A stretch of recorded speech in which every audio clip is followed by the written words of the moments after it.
يقول الناس على أرض المحشر لآدم عليه السلام: أنت أبو البشر.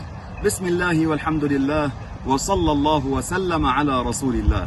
أحبابي، في حديث الشفاعة جزء مما قاله النبي عليه الصلاة والسلام أن الناس حين يأتون إلى سيدنا آدم صلى الله عليه وسلم أول الأنبياء أول الرسل ويسألونه الشفاعة، ماذا يقولون له؟ يقولون له: يا آدم أنت أبو البشر، خلقك الله بيده. انتبهوا إلى هذه الجملة، بيده ليس المراد هذه اليد الجارحة، إنما بيده المراد بها أي بعنايته بقدرته ولطفه وكرمه، لأن آدم عليه السلام كريم على الله، فليس المراد أن الله له جوارح، لأن هذا لا يليق بالله.